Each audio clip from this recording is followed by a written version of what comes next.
미국 캠프 데이비드에서 열린 한미일 정상회의를 통해 캠프 데이비드 원칙과 정신이 채택되었습니다. 한미일 첫 별도 3자 정상회담 개최에 이은 3자 정상회의 정례와 합의로 삼국 협력체제가 제도화, 공고화됩니다. 미국이 확장 억제 제공, 북한 핵미사일 관련 정보 공유 등 상호 연계된 안보 환경을 공유하며 협력 수준도 높아집니다.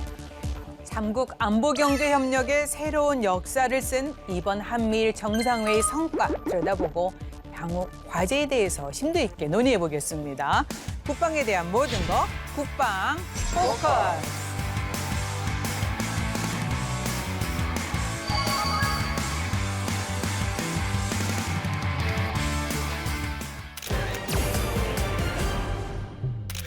한미일 정상회의 성과와 과제에 대해 함께 논의할 분들 모셨습니다. 안녕하세요. 네, 직접 소개 부탁드립니다. 네, 안녕하십니까. 한국국방연구원에서 국제정치와 미국의 국가전략 그리고 한미동맹을 연구하고 있는 강성률입니다. 현재 소속연구원에서 현안연구팀장 업무도 맡고 있습니다. 네, 안녕하세요. 아산정책연구원 최은미라고 합니다. 한일 관계 그리고 일본의 정치, 외교, 동북아 다자협력 관련해서 연구하고 있습니다. 안녕하세요. 한국국방연구원에서 국방전략연구실장을 맡고 있는 이강규입니다. 미중 관계와 한국의 국방 전략에 대해서 주로 연구하고 있습니다. 한미일 정상회의가 열린 캠프 데이비드는 잘 알려진 대로 미국이 중요한 정치 외교적 결정이나 역할을 할 때 사용되어 온 장소입니다. 그래서 이번에 삼국 정상이 만난 것부터 주목을 받았습니다. 강 박사님 어떻습니까? 이번 한미일 정상회의는 미 대통령의 전용 휴양 시설이자 국제 질서에서 중요한 의미를 지니는 회의가 다수 개최된 아주 역사적인 의미가 깊은 장소인 캠프 데이비드에서 진행되었습니다. 따라서 이번 정상회의를 계기로 캠프 데이비드에서 진행된 일련의 역사적 회담에 대한 관심이 커지게 되었는데요. 네. 우선 2차 대전의 전황에 결정적 영향을 초래했던 노르망디 상륙작전 사례를 들 수 있을 것 같습니다. 1943년 5월에 윈스턴 처칠 당시 영국 총리가 외국 정상 가운데 최초로 캠프 데이비드에서 초청을 받아서 루즈벨트 당시 미국 대통령과 함께 노르망디 상륙작전을 구상했기 때문입니다. 네. 이어서 미소냉전기에서도 중요한 역사적 이벤트가 다수 진행되었는데요. 예를 들어서 1959년 9월에 아이젠하워 당시 미 대통령이 미국을 처음 방문했던 니키타 후르쇼프 당시 소련 공산당 서기장을 맞이한 장소도 캠프 데이비드입니다. 네. 이틀간의 정상회의를 마친 뒤 양국 정상은 이번 양국의 의견 교환이 영속적 평화의 성취에 기여하기를 희망한다는 내용의 공동성명을 발표했습니다. 캠프 데이비드는 또한 중동 평화와 관련해서도 매우 중요한 의미를 지니는 역사적 장소인데요. 특히 지미 카터 당시 미 대통령의 중재로 이집트와 이스라엘이 체결한 조약의 명칭이 캠프 데이비드 협정으로 명명되었습니다. 이 협상을 통해 이스라엘은 중동 전쟁을 통해 점령했던 시나이 반도를 이집트에 돌려주는 동시에 요르단강 서안 지대에서 팔레스타인들의 자치권을 인정하기로 합의했는데요. 이 합의는 1947년에 건국한 이스라엘이 아랍권 국가와 최초로 맺은 평화협정이라는 의미를 지니고 있습니다. 네.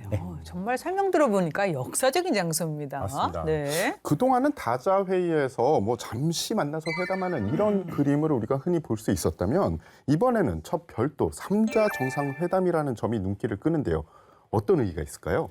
네, 아마 이번 회담에서 가장 많이 주목받은 부분이 삼국 정상이 처음으로 별도의 공간에서 별도의 시간을 마련해서 만났다라는 점이 아마도 가장 크게 주목받는 점일 것입니다. 한미일 간의 회의가 없었던 것은 아니죠, 그간에. 그런데 모든 회의가 다자회의 계기에 개최가 되었었고요. 한 12번 정도 개최가 된 것으로 알고 있습니다. 그런데 이러한 것과 별도로 한미일이 따로 모여서 관련해서 정상 간의 신뢰를 두텁게 하고 관련된 많은 현안에 대해서 함께 이야기를 나눌 수 있다라는 것에 대해서는 크게 의미가 있다라고 보고요. 별도로 시간이 마련된 만큼 논의의 양과 그리고 질은 차이가 날 수밖에 없을 것입니다. 예를 들면 한중일 회의 같은 경우에는 우리가 한중일 정상회담이 있죠. 그런데 한미일은 이렇게 개최된 게 처음이었고 그러다 보니 많은 그 세계 각국에서도 물론이고 많은 언론에서도 이 부분에 주목을 했다라고 여겨지고요. 더군다나 이번에 처음 만났지만 여기에서 또 3개의 문건이 채택이 됐기 때문에 이러한 부분도 같이 눈여겨볼 만하다고 생각합니다. 자, 이번에 그 한미일 정상회의가 전 세계 이목을 끌었다라고 들었는데 사실입니까?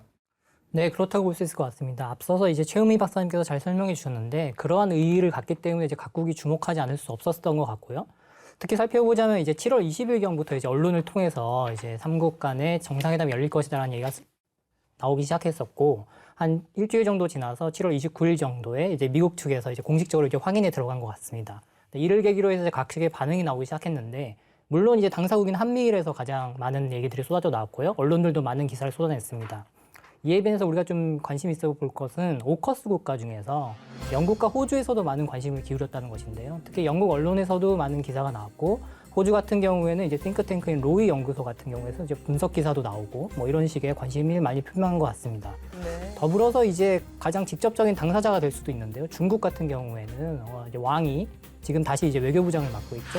왕이 외교부장이 한중일 고위급 회담을 좀 제기하는 듯한 모양새를 보였어요. 그래서 이를 통해서 중국도 상당히 신경을 쓰고 있지 않았나라고 알 수 있을 것 같습니다. 네. 이번 한미일 정상회의를 통해서 합의 내용 문서가 3건이 채택이 됐잖아요. 뭐 데이비드 원칙과 정신 그리고 3자 협의에 의한 공약인데 각각의 차이점 요거를 박사님 좀 더 설명해 주시겠습니까? 그 말씀해 주신 대로 이번 정상회의에서 문건 3개가 채택이 되었는데요. 우선 그 캠프 데이비드 원칙이라는 문서가 있습니다. 이 문서는 한미일 협력이 향후 계속해서 견지해야 될 어떤 지침을 제시한 문서로 볼 수 있는데요. 크게 2가지 지침을 제시했습니다. 네. 첫째, 인도태평양 국가라는 정체성을 공유하는 한미일 3국이 공동의 가치와 규범에 기반해 한반도, 지역, 글로벌 차원의 평화와 번영을 위한 안보 협력을 강화하자는 것입니다. 둘째, 초국가적 차원에서 도전을 초래하는 글로벌 이슈에 대해서 공동으로 대응하겠다는 내용도 있습니다. 네. 다음으로 캠프 데이비드 정신은 이번 한미일 정상회의의 공동 성명으로서 이번 회의를 통해 삼국 정상이 합의한 주요 결과를 담고 있는데요. 그리고 마지막으로 한미일 간 협의에 대한 공약은 삼국 공동의 이익과 안보에 영향을 미치는 지역적 도전, 도발, 위협에 대한 공동의 대응을 조율하기 위해 신속히 협의하도록 공약하겠다는 내용을 제시했습니다. 네. 유사하면서도 약간 상이점들이 다 있어요. 맞습니다. 네. 예. 한미일 정상회의의 공동 성명인 데이비드 정신을 보면 그야말로 정신이라고 표현할 만큼 협력과 비전 그리고 실천 의지를 담은 것 같은데요, 박사님. 그렇습니다. 그 캠프 데이비드 정신으로 명명된 이번 정상회의 공동 성명을 통해서 한미일 정상은 삼국 협력의 비전과 이행 방안을 제시했습니다. 우선 그 한미일 정상은 이번 정상회의가 전례 없는 기회와 위기가 복합적으로 작용하는 국제적 상황에서 한미일 3국의 차원을 넘어서 지역과 글로벌 차원에서 안보와 번영을 증진하기 위해 성사되었다는 점을 강조했습니다. 또한 공동의 목표를 달성하기 위해서 3국이 단합할 것이라는 의지도 국제사회에 천명했습니다. 이번 그 공동성명에서 가장 주목되는 내용은 삼국 협의체의 정례적 운영을 통해 한미일 협력을 제도화했다는 점인데요. 네. 이번 정상회의 가장 큰 성과로 평가되고 있죠. 한미일 정상은 이러한 삼국 협력의 제도화 노력이 지역 안보에 대한 수호와 관여를 강화하면서 공동의 번영을 증진하고자 하는 삼국의 결연한 의지를 보여준다고 강조했습니다. 또 그 한미일 안보 협력의 방향성과 관련한 내용에도 주목할 필요가 있는데요. 지역과 한반도 차원의 안보를 담보하겠다는 의지를 천명하면서 구체적 이행 방안을 제시했습니다. 이번에 그 한미일 정상회담의 핵심 내용을 좀 들여다보면요. 우선 영내 안보 협력 관련 내용이 눈에 띕니다. 지역 내에서 도발이나 위협이 일어나면 대응 방안을 신속히 협의하기로 약속했다고 하는데 사실입니까? 네, 정확히는 우리 공동의 이익과 안보에 영향을 미치는 지역적 도전, 도발, 그리고 위협에 대해서 그 위협에 대한 대응을 조율하기 위해서 한미 위해서라는 게 전제로 달려 있고 여기에 대해서 신속하게 협의를 하겠다라는 건데요. 다만 이러한 내용들이 한미 상호 방위 조약이라든지 미일 안보 조약을 대체하거나 침해하지 않고 권리나 의무를 창설하지는 않는다라고 명시되어 있습니다. 이러한 내용들은 결과적으로 한국과 일본과 미국이 어떠한 위협 인식을 공유를 할 때, 즉 그 위협이 나에게도 위협이 된다라고 할 때 함께 논의하겠다라는 거고요. 일각에서는 이 부분을 조금 더 확대 해석하기도 하는데 현재 수준에서는 함께 논의하겠다 정도로 이해를 하면 될 것 같습니다. 네. 한반도와 영내 안보 측면에서 북한의 완전한 비핵화를 위한 공약 재확인했고 더불어 북한에게 핵미사일 언제 프로그램 포기를 또 촉구한다는 이런 점을 또 삼국 정상이 확인을 했습니다. 조금 더 부연 설명해 주시겠습니까? 하노이 미북 정상회담이 결렬되면서 그 비핵화 협상이 이제 교착 국면에 접어들었는데요. 이를 계기로 북한은 소위 그 정면 돌파전의 노선에 따라서 핵미사일 능력을 고도화하고 있습니다. 또한 다수의 ICBM 발사를 포함해 전례 없는 횟수의 탄도미사일 발사를 지속 감행하는 모습도 보여주고 있는데요. 따라서 한반도의 전략적 불안정성이 매우 커진 상황입니다. 이번 정상회의를 통해 한미일 정상은 이러한 한반도의 안보 환경에 주목하면서 정상회의 공동성명을 통해서 북한의 핵미사일 프로그램 포기를 강력히 촉구했습니다. 또한 북한의 도발적 군사 행동을 규탄한다는 점도 분명하게 밝혔습니다. 네. 물론 이와 함께 북한과 전제 조건이 없는 대화를 재개한다는 입장도 계속 견지하기로 했습니다. 예. 무엇보다도 철통 같은 미국의 확장 억제 공약을 재확인하면서 동시에 한미일 3자 훈련을 이 연 단위로 정례화하기로 했다. 이런 점도 주목할 부분이고요. 한미, 미일의 연합훈련은 종례적으로 계속할 뿐만 아니라 한미일 3자 훈련이 앞으로 이 정례 실시될 것이다. 이렇게 해석이 되는데 어떻게 생각하십니까? 네, 캠프 데이비드 정신에 명시가 되어 있는 내용이고요. 한미일 간의 3자 훈련을 연 단위로 하겠다. 그리고 훈련의 명칭을 부여하겠다. 마지막으로 다 영역에서 정례적으로 실시하겠다라는 게 명시가 되어 있습니다. 이러한 내용들은 기존의 상황을 좀 생각해 보게 하는데요. 여태까지는 한미연합훈련도 있고 미일 간의 훈련도 있습니다만은 한미일 훈련은 정례화되어 있지는 않았습니다. 따라서 경우에 따라서는 그 규모가 축소되기도 하고 혹은 훈련 횟수가 줄어들었던 경우도 있었던 거죠. 그런데 이러한 부분을 이제 앞으로 정례적으로 개최함에 따라서 한미일 간의 안보 협력을 더 강화하고 또 안정화시키는 과정이라고 볼 수 있겠습니다. 훈련의 정례화, 제도화 이런 용어들이 이제 익숙해지기 시작하는데 북한이 미사일 경보 정보의 실시간 공유는 작년 11월 프놈펜 성명의 어떤 공약을 이제 이행을 다시 하겠다는 의지가 좀 엿보이고요. 더불어서 탄도미사일 방어 협력 이 부분을 또 추진하겠다 했는데 정말 중요한 의미를 담고 있지 않을까 싶은데요. 최 박사님. 네, 마찬가지로 캠프 데이비드 정신에 명시가 되어 있는 내용이고요. 내용을 보면 북한의 핵 미사일 위협을 더욱 효과적으로 억제하고 대응하는 우리의 역량을 보여주기 위해서 8월 중순 미사일 경보 정보 실시간 공유를 위한 탄도미사일 방어 경보 점검을 실시하였다. 우리는 2022년 11월 프놈펜 성명상 공약을 이행하기 위해 2023년 말까지 북한 미사일 경보 정보가 실시간으로 공유되도록 하고자 하며 미사일 경보 정보 실시간 공유에 필요한 우리의 기술적 역량을 시험하기 위해 초기 조치들을 시행하여 왔다라는 내용들이 명시가 되어 있고요. 북핵 미사일 위협에 대응하기 위해서 증강된 탄도미사일 방어 협력을 추진할 것이다라고 명시가 되어 있습니다.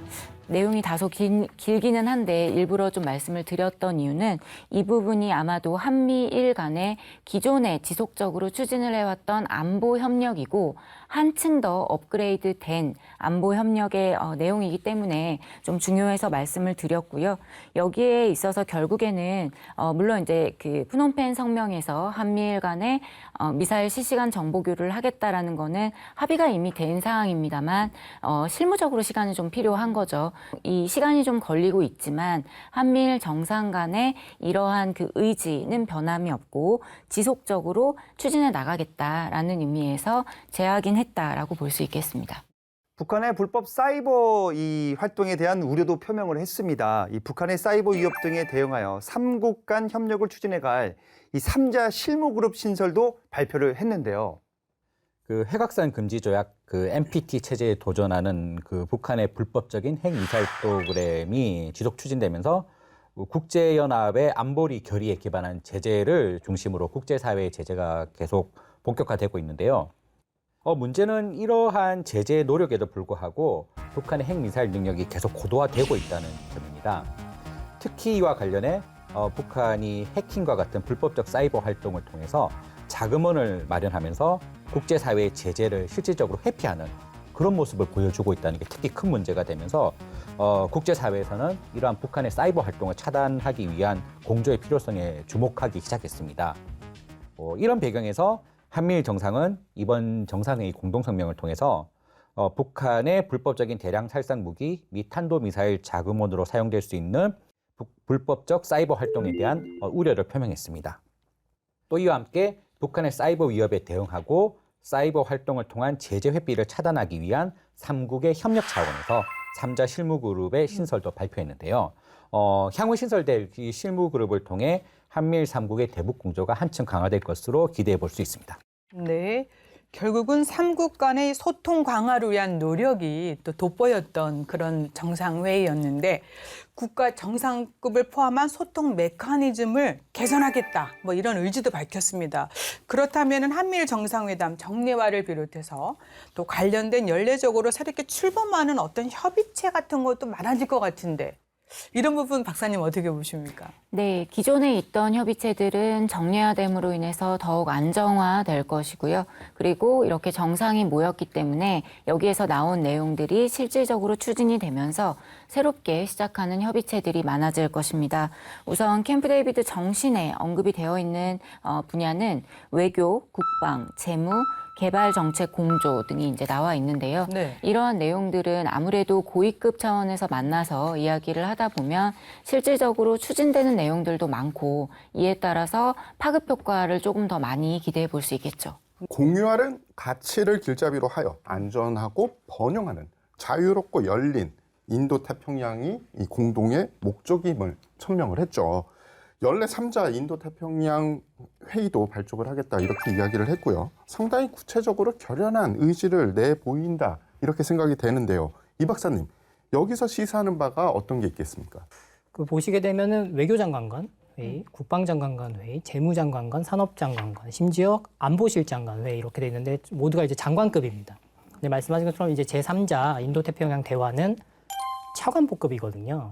근데 이게 이제 격을 낮췄다라고 보는 것보다는 이제 두 가지 이유가 있을 것 같아요. 이제 첫째는 그러니까 미국 같은 경우에는 커트 캠벨이라는 인태조정관이 있지 않습니까? 하지만 한국과 일본에는 그에 맞는 카운터파트가 좀 없다는 거죠. 그래서 그럴 경우에는 이제 장관급으로 맞추기가 상당히 힘들었을 것 같고 그래서 네. 고민으로 이제 약간의 실무급인 차관급이 낫지 않을까라고 생각을 했던 것 같습니다.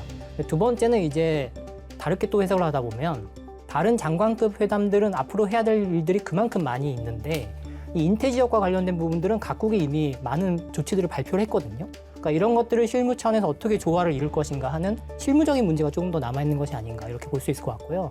또 이를 뒷받침하다 보면 그 언급된 부분에 동남아 국가들과 그다음에 태평양 도서국가들과의 협력과 이들에 대한 지원 이런 부분이 상당히 강조되고 있거든요. 이를 통해서 봤을 때도 차관보가 중심이 되는 어떠한 실무적인 액션들이 앞으로 좀 더 구체적으로 나오지 않을까 이렇게 볼 수 있을 것 같습니다. 네. 그리고 또 이번에 한미일 해양 안보협력 프레임워크 출범을 또 명시를 했습니다. 많은 분들이 이제 관심을 가지고 있는 부분인데 아세안과 태평양 도서국 대상 역량 강화 노력도 포함이 되지만 이거는 미국의 대중국 견제에 있어서 중요하지 않을까 싶어서요.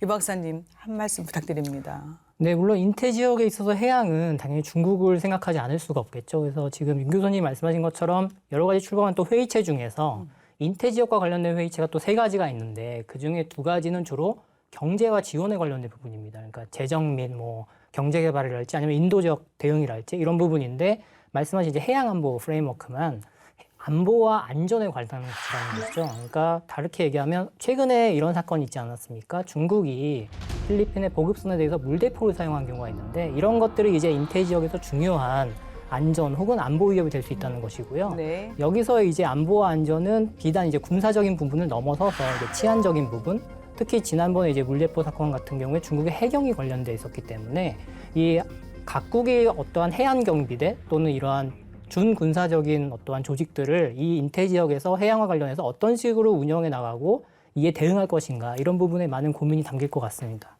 그 대중국 견제 부분은 어떻게 해석해 볼 수 있을까요? 그러니까 말씀드린 것처럼 이제 각국이 어떤 해양력의 측면에서 이제 해군뿐만이 아니라 이런 해군에 못 미치지만 어느 정도의 그런 무력적인 능력을 갖고 있는 경찰력이랄지 아니면 법 집행력 등을 상승시킴으로써 중국은 자연스럽게 위축될 수밖에 없는 것이죠. 그 지역에서. 이런 측면에서 이제 대중국 견제 효과를 의도하지 않았나라고 생각이 듭니다. 네.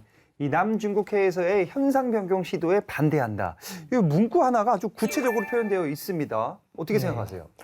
뭐 사실 말씀드리자면 이제 남중국해에서의 현상 변경에 반대한다는 워딩은 아니고요. 그러니까 인태 지역에서의 수역에서의 일반적인 현상 변경에 반대한다는 워딩인데 말씀하신 것처럼 맥락적으로는 남중국해가 맞습니다. 왜냐하면 이 문구 앞에서 중국이 남중국해에서의 행위에 대해서 위험하고 상당히 이제 불법적인 행동이다라는 식으로 접근하고 있기 때문에 남중국해에서의 중국의 행동에 대한 제동을 거는 어떠한 삼국 간의 합의가 이제 명시적으로 거론이 되었다라고 볼 수 있을 것 같고요.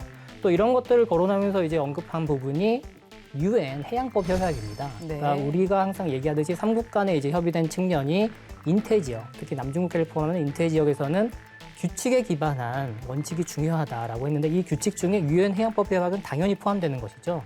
더불어서 또 언급되고 있는 게 2016년에 있었던 중재 판정입니다. 필리핀과 중국 간에 있었던 이제 해양과 관련된 중재 판정인데 이런 것들을 거론함으로써 중국의 행위가 합법적이지 않다라는 점을 강조하고 있다고 볼 수 있을 것 같습니다. 네. 그리고 또 경제안보협력 논의됐지 않습니까? 반도체, 배터리 포함해서 공급망 해보력, 그리고 AI, 우주 분야까지 기술 안보 등 폭넓은 협력, 그리고 이제 국제 공조가 이제 강조가 됐습니다. 자, 이 부분 우리가 어디에 조금 더 관심을 가져야 될까요? 이번 정상회의 공동 성명인 캠프 데이비드 정신을 통해 한미일 정상은 군사안보 차원의 협력과 더불어 경제안보 차원의 협력도 강조했습니다. 그 경제안보와 기술 분야에서 삼국의 파트너십을 강화하겠다는 것이 그 내용인데요. 내용이 상당히 방대합니다. 네. 그 우선 그 반도체, 배터리 분야 등을 중심으로 국제적 공급망의 교란 상황을 대비하는 동시에 어떤 경제적 강압이 발생하는 상황도 극복하기 위한 삼국의 정책 공조를 강화하는 차원에서요. 공급망의 조기 경보 시스템 시범 사업을 출범시키겠다고 밝혔습니다. 다음으로 기술 보호 조치를 위한 협력 강화 차원에서는 관련 집행기관의 정보 공유 및 공조를 강화하는 방침과 동시에 삼국이 보유한 기술의 군사적 전용을 방지하기 위한 수출 통제 협력도 지속 강화하기로 발표했습니다. 네. 다음으로 우주와 인공지능 분야에서의 협력에 관한 내용도 주목할 부분인데요. 한미일 정상은 우주 안보 분야의 협력을 위한 삼국 대화를 한층 증진하기 위해 노력하겠다고 발표한 동시에 인공지능 분야에서 국제 거버넌스 형성의 필요성도 다시 확인했습니다. 네. 또 마지막으로는 그 청정에너지 전환 가속화 방침과 함께 글로벌 공급망의 회복력 구축과 지속적인 경제 성장을 뒷받침하는 차원에서 이러 관련된 재원을 마련하기 위한 금융시장을 촉진하겠다는 방침도 밝혔습니다. 네. 강 박사님 말씀을 들으면은 이 기존의 한미일 경제안보 대화가 향후에 더 긴밀해지지 않을까 이런 예상을 하게 되고요.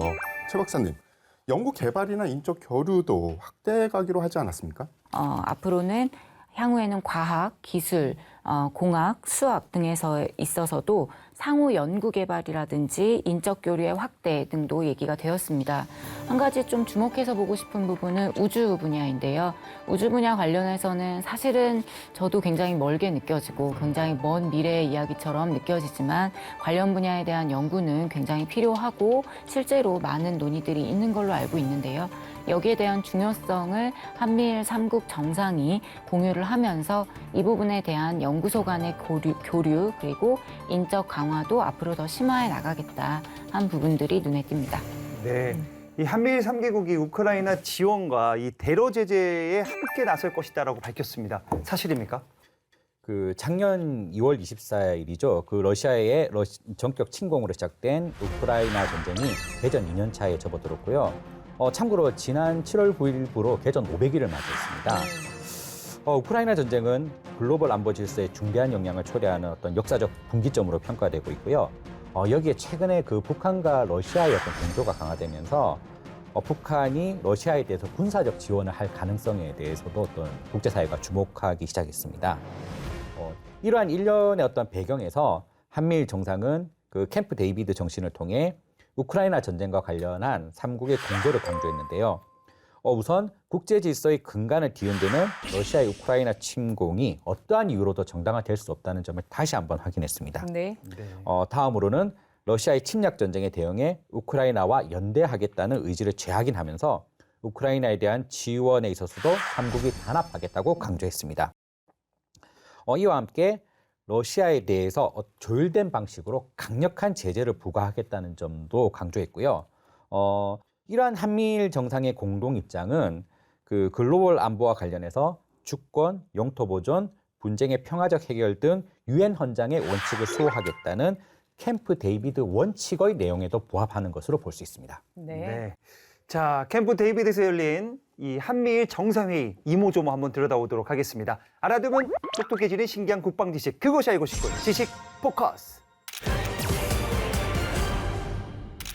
한미일 3국 협력을 더욱 단단하게. 캠프 데이비드에서 열린 한미일 최초 단독 3자 정상회의. 캠프 데이비드 원칙, 정신에 이어 3자 협의에 대한 공약까지 총 3건의 문건을 채택. 3자 정상회의 정례와 합의로 3국 협력 체계의 새로운 역사를 써내려갑니다. 오늘의 지식 포커스, 캠프 데이비드에서 열린 한미일 정상회의의 이모저모를 들여다봅니다.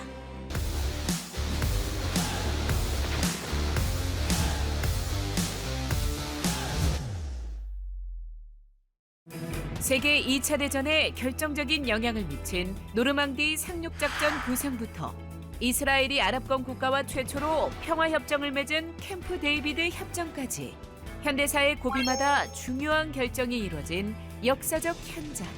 캠프 데이비드에서 지난 18일 최초로 한미일 단독 3자 정상회의가 개최되었습니다. 그간 한미일 정상은 여러 다자회의를 통해 정상회담을 개최하고 강력한 3국 공조 의지를 국제사회에 밝혀왔는데요. 제이크 설리번 백악관 국가안보보좌관은 정상회의에 앞선 기자간담회를 통해 오는 3국 지도자들은 공중, 지상, 해양, 수중, 사이버 등 모든 영역에서 단연간의 군사훈련 계획을 약속할 것이라며 이는 단지 1년 또는 3년간이 아니라 매우 광범위한 계획이라고 밝히며 3자 파트너십의 강력함과 지속성에 대한 굳은 의지를 드러낸 바 있습니다. 정상회의 결과 한미일은 캠프 데이비드 원칙, 캠프 데이비드 정신, 3자 협의에 대한 공약 등 총 3가지의 문건에 합의하며 3국 협력 이행을 위한 실질적인 행동을 공식화했습니다. 먼저 캠프 데이비드 원칙을 통해 3국의 안보 협력의 목적은 영내 평화와 안정을 촉진하고 증진하는 것이라 밝히며 영내 평화와 안정을 위해 우크라이나 문제에 대한 공동 대응 원칙을 확인하고 유엔 안보리 결의에 따른 북한의 완전한 비핵화 공약을 함께 견지해 나갈 것을 밝혔으며 아세안 파트너들과 협력해 인도태평양 지역과 글로벌의 자유, 평화, 번영에 기여한다는 원칙을 천명했습니다. 이후 공동 성명인 캠프 데이비드 정신을 통해 3국은 최소 연 1회의 협의 정례화를 약속, 재무장관 회의 등 새로운 협의체를 창설하고 정상회의를 비롯한 협의체 회의를 연례화할 것을 밝혔습니다. 아울러 북한의 불법적인 대량 살상 무기 및 탄도미사일 프로그램의 자금원으로 사용되는 불법 사이버 활동에 대한 우려를 표명하며 이에 대응하기 위한 3자 실무그룹 신설을 발표했는데요. 특히 고도화되는 북핵 미사일 위협을 효과적으로 억제하고 대응하기 위해 미사일 경보정보 실시간 공유는 물론 역량과 협력 증진을 위한 3자 군사훈련의 명칭을 부여하고 다영역에서 정례적으로 실시하겠다고 약속했습니다. 더 나아가 중국의 남중국해에서의 불법적 해상 영유권 주장과 공격적 행동과 관련해 인도 태평양 수역에서의 일방적인 현상 변경 시도에 반대하며 특히 대만 해협에서의 평화와 안정을 위한 양안 문제의 평화적 해결을 촉구했습니다. 3국은 경제안보 측면에서의 협력 의지도 확인했는데요.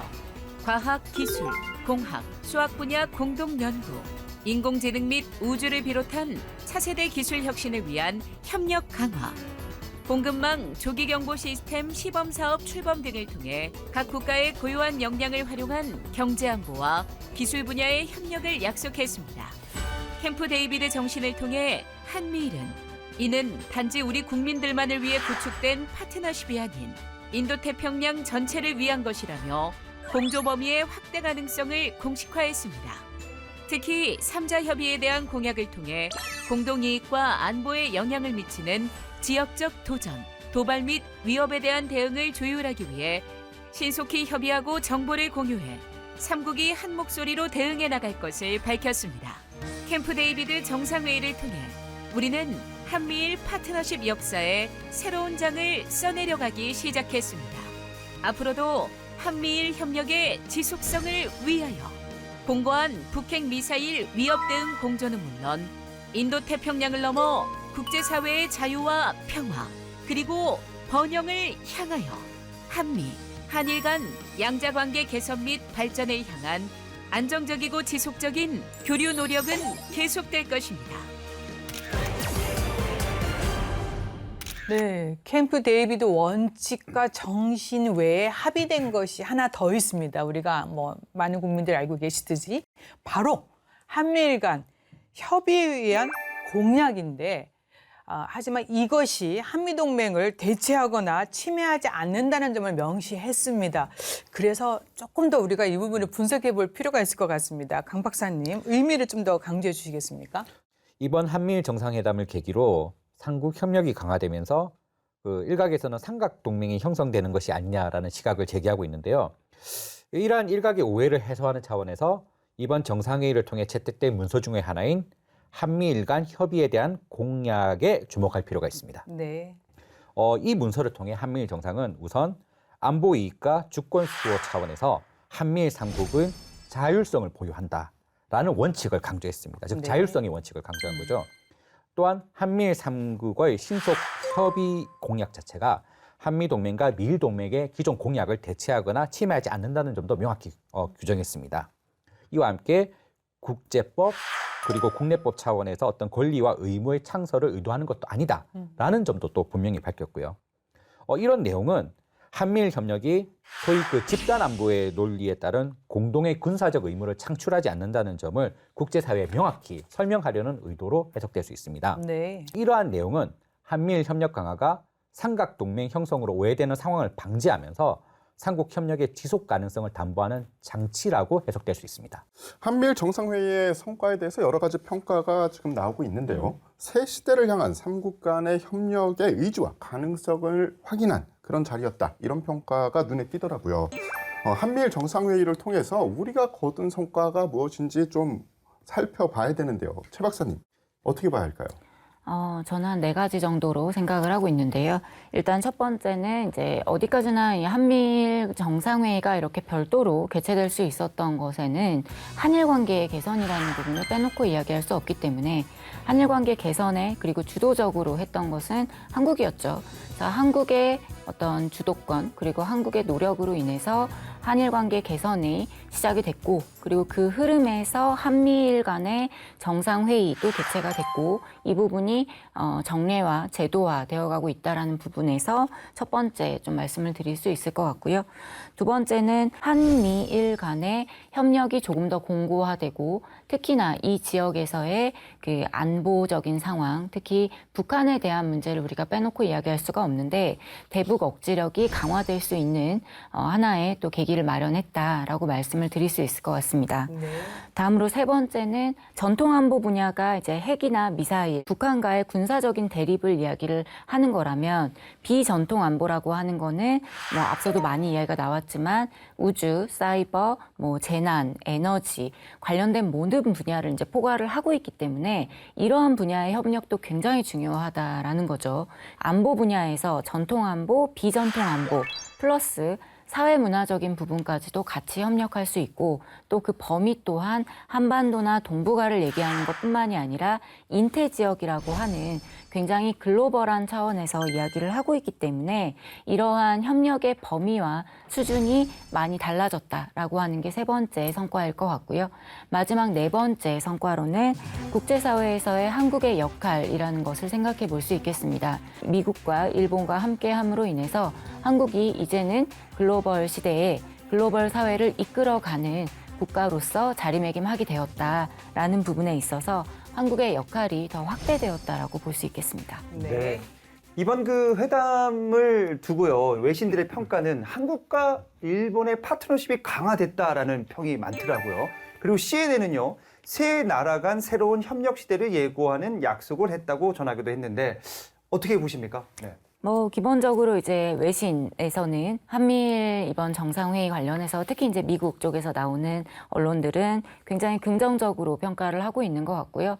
이 한미일 협력에 대해서도 긍정적으로 평가하고 그리고 한일 관계 특히 윤 대통령의 결단에 대해서 긍정적으로 평가하는 이제 보도들이 많은 것으로 알고 있습니다. 이러한 기조는 사실 일본에서도 비슷하고요. 다만 이제 우리가 좀 생각해 봐야 될 부분은 한일 관계가 아직 물론 이제 개선의 무드로 들어간 것은 맞기는 합니다만 한일 관계가 아직 안정화됐다라고 보기는 어렵고 이 안정화를 위해서 여러 가지 제도적인 틀을 만드는 건데 이를 지켜나가는 게 우선 중요할 것 같고요. 어디까지나 관계라는 거는 상호 간에 같이 노력해야 되는 거기 때문에 한국이 시작을 했고 스타트를 끄는 거는 맞지만 그 다음에 만들어가는 거는 일본도 그만큼 노력을 해야 되고 그러한 분위기를 형성해가기 위해서 미국도 그만큼 함께 노력을 해야 한다고 생각합니다. 자, 그렇다면 이번에 그 한미일 정상회의 이거를 바라보는 미국 내 시각은 어떤지 그리고 또 일본의 평가는 어떤지 궁금합니다. 그 이번 정상회의 전후로 그 미국 정부 그리고 전문가 또 언론 차원에서 다양한 관점의 평가가 나왔는데요. 우선 그 정부 차원에서는 그 제이크 설리번 미 백악관 국가안보보좌관이 이번 정상회의를 통해 한미일 삼국 협력의 강력한 토대가 구축되었다고 평가했습니다.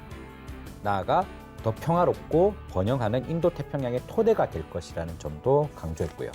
다음으로 전문가 그룹의 평가는 크게 그 세 가지 측면에 주목을 하고 있습니다. 그 첫째, 한미일 삼국 협력이 제도화된 점을 가장 큰 성과로 평가했습니다. 네.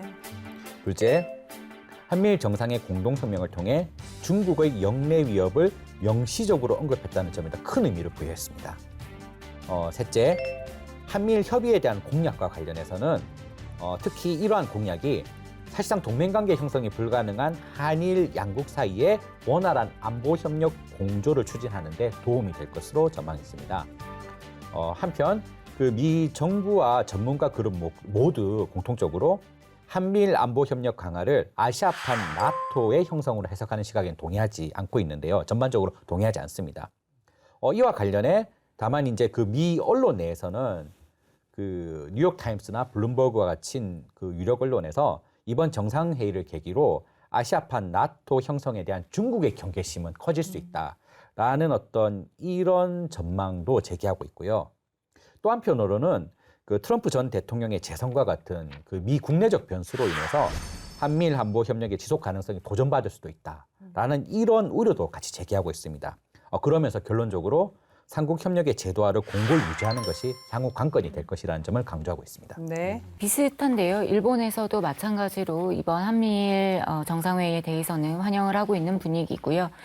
기본적으로는 두 가지인 것 같습니다. 첫 번째는 한미일 간의 회의가 정례화된다라는 부분에 방점을 두고 있고, 두 번째는 대북 억지가 강화된다라고 하는 부분에 중점을 두고 있는 것으로 여겨집니다. 요미우리 신문 같은 경우에는 뭐 세계에 보여준 흔들리지 않는 결속, 이런 이제 표현을 썼습니다. 네. 이 얘기는 그만큼 이제 한미일 간의 정상이 만나서 이야기한 부분을 단지 이렇게 만나서 끝나는 게 아니라 전 세계에 그 의지를 보여줬다라는 거죠.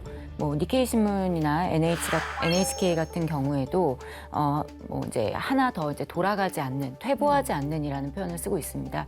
퇴보하지 않는 삼국 간의 관계라는 부분, 그리고 한 걸음 더 이제 나아간, 한 단계 더 업그레이드된 한미일 관계라는 부분을 강조를 하고 있습니다. 네, 미국과 일본은 이번 삼국 정상회담 이후에 어떤 정례와 지속성 이런 부분을 공통적으로 강조했다고 볼 수 있겠습니다. 그리고 이제 캠프 데이비드 원칙 또 정신에 뭐 앞서서도 잠깐 언급을 했지만 우크라이나 전쟁에 대해서도 분명한 입장을 밝혔는데, 근데 당사국이 러시아의 반응이 좀 잘 안 나오고 있는데 반응 어떻습니까? 네, 지금 윤 교수님께서도 말씀하셨지만 러시아가 직접적으로 반응을 보이는 것 같지는 않습니다. 왜냐하면은 말씀하신 것처럼 이제 뭐 원칙에서는 직접적으로 언급이 안 됐고, 이제 공동 합의문인 정신에 그것도 이제 굉장히 이제 말미에 우크라이나 문제가 언급이 되었는데요. 또 한편으로는 이제 한미 정상회담 그리고 미일 정상회담에서도 우크라이나 문제는 언급이 돼 있습니다. 그럼에도 불구하고 이제 러시아의 반응이 좀 두드러지지 않는 거는 이제 여러 가지로 생각을 해볼 수 있을 것 같은데, 첫째로는 이제 러시아라는 국가 자체가 이제 즉각적인 반응을 그다지 보여온 태도는 아니었다라고 볼 수 있을 것 같고요. 두 번째는 이제 앞서도 많은 분들이 말씀하셨지만 이번 삼국 정상회담의 어쨌거나 대상은 중국이었던 점이 많기 때문에 네. 굳이 러시아가 앞서서 반응을 보일 필요는 없었다라고도 볼 수 있을 것 같고요. 또 한 가지는 이제 그 삼국 정상회담이 끝나고 나서 바로 이어서 남아공에서는 제15차 이제 브릭스 정상회담이 열렸거든요. 근데 거기에 이제 중국과 러시아에서 당연히 참석을 하게 되고, 그를 통해서 이제 간접적인 메시지들을 좀 보낸 것 같습니다. 이게 예컨대 정상회담 전날에 러시아의 외무장관 세르게이가 연설을 했는데, 그 연설 제목이 공정한 세계 질서를 향하여라는 제목이에요. 영문으로 보자면 그런 제목인데, 거기서 이제 얘기하는 것들이 미국을 중심으로 한 서구 세력들이 이제 중국과 러시아를 대하는 태도에 대한 비판들이 들어가 있거든요. 그러니까 이런 것들을 통해서 이제 러시아 입장을 충분히 대변하지 않았나 싶고요. 다만 이제 언론에서는 이제 이즈베스티아라고 이제 과거 구소련의 관영기였는데 지금은 이제 일간지이긴 합니다만, 거기서는 이제 헤드라인을 통해서 그 삼국 정상회담을 다루긴 했습니다. 근데 다만 이제 좀 초점이 다른데요. 이제 삼국 정상회담이 이제 오커스의 확장판이 아니냐, 이러한 측면에서 접근을 했더라고요. 뭐 이 정도 수준에서 러시아는 조금 미온적인 반응을 보이지 않았나라고 생각이 듭니다. 네. 러시아도 러시아인데 중국은 한미일 정상회담 직전까지도 강하게 반발해오지 않았습니까? 이 박사님, 한미일이 한 목소리를 내면서 중국의 반응, 이 이목이 집중이 되고 있지 않습니까? 정상회담이 이제 있고 나서, 정상회담이 현지 시각으로는 뭐 금요일 밤에 있었지만 여기 아시아의 시간으로는 이제 중국도 마찬가지지만 주말에 있지 않습니까? 그래서 외교부 대변인의 정례 브리핑이 이제 월요일 날 처음 나왔는데 그 이틀 동안 많은 준비를 했던 것 같아요. 왜냐하면 평소와 달리 이 문제에 대해서 상당히 긴 입장을 발표합니다. 대변인이 가장 민감한 건 당연히 대만 문제죠. 네. 대만 문제는 중국의 내정인데 왜 다른 나라들이 간섭을 하려고 하냐, 강하게 반발했고요. 그 외에 아까 제가 말씀드렸던 법에 기초한 이러한 인태 지역에서의 어떤 해양 질서, 여기에 대해서도 중국은 당연히 그러한 질서를 지키고 있는데 그러한 질서 중에서도 거기서 언급된 2016년 중재 판정, 이런 것들은 우리는 받아들일 수 없다. 그것은 공정한 판결이 아니었다는 식으로 접근을 하고 있습니다. 그러면서 조목조목 이제 중국에 관해서 언급된 부분들을 비판하면서 자신의 입장을 충분히 설명하고 있거든요. 외교부 차원에서는 뭐 이 정도로 대응을 했다고 볼 수 있을 것 같고요. 반면에 이제 관영지들은 조금 더 심각해진 톤으로 이제 제기를 하는 거죠. 그러니까 미국이 이제 뭐 양의 탈을 쓴 늑대다라는 원색적인 표현서부터 시작해가지고, 보다 더 원색적으로는 한국과 일본이 미국이 만든 체스판에서, 그러니까 우리나라로 식으로 하면 뭐 장기말처럼 움직인다라는 것이고, 또 한반도에서의 어떠한 그 상황이 압력솥과 같이 굉장히 지금 뭐 응축돼 있는데 이러한 것이 폭발했을 경우에 그 책임은 다 한국에 있는 것이다라는 식으로 또 비난을 하기도 했습니다. 그러니까 이런 측면에서 보자면 사실 지금 중국은 그 8월에 베이다이허를 개최하고 있는데 이거는 이제 고위급들이 모여서 휴양을 하면서 이제 전국을 논의하는 이런 자리이기 때문에 지금 이 상황에 대해서도 이제 어느 정도의 좀 통일되고 좀 거시적이고 장기적인 입장이 조만간 다시 나오지 않을까라는 생각을 하고 있습니다. 네. 네. 지금 한미일 정상회의 주요 합의와 또 공약 등에 관련해서 세세하게 이제 살펴봤는데 가장 중요한 것이 이제 실질적으로 실행되기 위해서 제도화 또 지속성을 유지하기 위한 방안 마련이 중요할 것 같은데 세 분께서는 어떤 과제들이 정말 중요하다 뭐 이런 것들 관련해서 좀 짧게 설명 부탁드리겠습니다. 우선 이 박사님. 그 결과물이 결실을 맺기 위해서는 좀 더 시간이 필요하거든요. 그럼 그 시간을 위해서는 연속성도 필요하고 일관성도 필요하고 지속성도 필요한데 이런 것들이 하나의 제도화라는 측면에서 이루어질 수 있다는 것이죠. 근데 뭐 국가 간의 거창한 제도라고 하기는 좀 힘들고 이런 삼국 정상회담을 이제 정례화한다는 측면에서도 일종의 제도화라고 볼 수 있는데 이제 저희가 생각해봐야 될 부분은 지금 시대가 과거와는 달리 좀 국내 정치가 대외 정책에 영향을 미치는 공통적으로 나타나고 있는 현상이거든요. 근데 국내 정치 중에 가장 대표적인 거는 선거죠. 그러니까 선거를 통해서 어떤 정권, 리더십의 변화가 있을 경우에 그럼 과연 이 국가가 추구했던 어떤 대외 전략, 정책이 일관성을 갖고 갈 것이냐라는 문제가 있거든요. 그러니까 이 부분에서 이제 삼국의 정상회담이 정례화라는 얘기가 나온 것 같고요. 그렇다면 이제 아시는 것처럼 우리나라도 내년 4월에 총선이 있고 미국은 11월에 대선이 있고 또 일본 같은 경우에는 언제라도 조기 총선이 있을 수 있지 않겠습니까? 그러니까 이럴 경우에는 국내 정치적인 변화가 어쨌거나 이루어질 수밖에 없고 이런 것들이 이번 삼국의 합의문, 원칙과 정신에 영향을 미쳐서는 안 되겠다라는 의지가 좀 담긴 것 같아요. 그렇다면 이제 남은 시간 동안 삼국 정상들이 해야 될 일은 국내적인 측면에서 어떠한 컨센서스를 이뤄야 된다는 거죠. 그러니까 우리가 합의하고 한 내용들이 우리의 국가 이익 또는 국가 안보를 위해서 너무나 중요하기 때문에 지속돼야 된다는 것들을 국내적으로 잘 설득을 해야 돼서 그런 선거의 파고를 넘더라도 지속적으로 계속 이어져야 될 것이고요. 반대로 이제 국제사회에 대해서도 천명한 거 아니겠습니까? 한미일이 이러한 방향으로 같이 가겠다라고 얘기를 한 거기 때문에 이런 것들이 국제사회에서 좀 이렇게 표현하자면 적절할지 모르겠지만 어느 정도 인정을 받아 나가는 과정, 그걸 통해서 어떠한 우리의 의지가 좀 응고되고 굳건해지는 과정, 이런 것들을 좀 거쳐야 될 필요가 있다라고 생각이 듭니다. 예. 우선 우리가 생각해봐야 될 부분은 이제 한미일이라고 했을 때 이렇게 삼각인 건데 이 삼각 중에 가장 약한 고리라고 우리가 흔히 얘기하는 한일 관계가 있죠. 결국 이 삼각 그 관계가 잘 이행이 되려면 이 모든 각각의 변이 튼튼해야 되는데 한일 관계는 그렇지 못했다라는 거는 아마 우리 모두 다 인정하는 내용일 겁니다. 결국에는 삼자 간의 관계를 확실히 하기 위해서는 양자 관계에 대한 관리가 필요하다 이런 말씀을 좀 드리고 싶고요. 정부 차원에서 특히 이제 정상 차원에서 이야기가 된 부분이기 때문에 정부 차원에서 다양한 협의체도 시행이 되고 다양한 어떤 그 프로젝트라든지 다양한 사업들이 있을 것으로 예상이 됩니다. 다만 이러한 가운데 이 민간에서 그만큼의 인식이 형성이 되었느냐라고 할 때는 조금 갭이 있을 것 같다는 생각이 들고요. 네. 그래서 이 갭을 좁혀가기 위한 노력이 필요하다라는 말씀을 드리고 싶고 특히나 일본에 대한 한국의 인식은 특히 안보 분야에서는 굉장히 좀 부정적인 인식이 많기 때문에 정확한 설명 그리고 한미일 관계가 왜 중요한지 일본은 한국에게 어떤 의미가 있고 왜 우리에게 중요하고 필요한 존재인지 이러한 부분을 조금 더 자세하게 설명하고 지속적인 노력을 기울여 나가야 한다고 생각합니다. 네. 이번 한미일 정상회의를 통해 합의한 내용들이 상당히 많은데요. 이 내용들을 체계적으로 이행하는 후속 조치가 중요하다고 생각합니다. 그런 후속 조치를 통해 한미일 삼국 협력의 지속 가능성을 담보하는 것이 관건이 되겠죠. 이번 정상회의에서 삼국 정상은 범정부적 차원에서 한미일 협의체를 정례적으로 운영하겠다라는 점을 합의하면서 삼국 협력을 제도화했고요. 또 안보, 경제, 기술 등 전방위적 차원에서 협력을 강화하겠다는 의지도 강조했습니다. 이러한 합의 내용이 앞으로 체계적으로 이행될 경우에 한미일 삼국의 국내 정치나 대외 정책 변화 등 향후 상황과 무관하게 한미일 협력의 지속 가능성이 담보될 것으로 전망해 볼 수 있습니다. 네, 지금 이제 세 분께서 이제 한미일 캠프 데이비드 정상회의 이후에 주어진 어떤 과제에 대해서 말씀해 주셨는데 이제 삼국 간의 어떤 그 공조 체제 또 강화돼야 되고요. 더불어 어떤 주변국들의 반응이 이제 계속 나올 텐데 이런 부분에 대해서 어떻게 대응하면 좋을지에 대해서도 네, 의견을 좀 듣고 싶습니다. 네, 이 박사님. 저 개인적으로는 한미일 삼각을 통해서 한미와 한일 관계를 다뤘던 부분이 상당히 좋았다고 생각이 들고요. 예시를 들자면 이때 급류에 휘달리는 격동 속에서 우리가 어느 하나 지지대를 강하게 잡고 있다는 거 아니겠습니까? 그걸 토대로 조금 더 외연을 넓혀갈 수 있는 것이니까 한중 관계도 너무 양자 간의 관계에 매몰되기보다는 이제 한중일이라는 삼자 틀을 통해서 좀 접근하는 것도 좋은 접근이 될 수 있겠다라는 생각이 듭니다.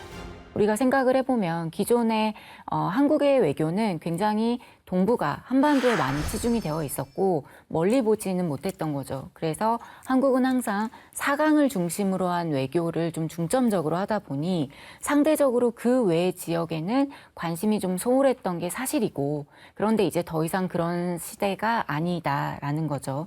따라서 더 많은 나라와 협력을 해야 하고 우리 외교의 외연을 넓혀갈 필요가 있다. 따라서 한미일도 좋고 한중일도 좋은데 다르게 생각을 해볼 수도 있는 거죠. 한국이 갖고 있는 어떤 지향하고자 하는 방향과 일치하는 국가가 있다면 어떤 국가든지 같이 협력할 수 있는 거고요. 뭐 그게 한일호가 될 수도 있고 뭐 한미호가 될 수도 있고 여러 방법이 좀 있을 거라고 생각이 듭니다.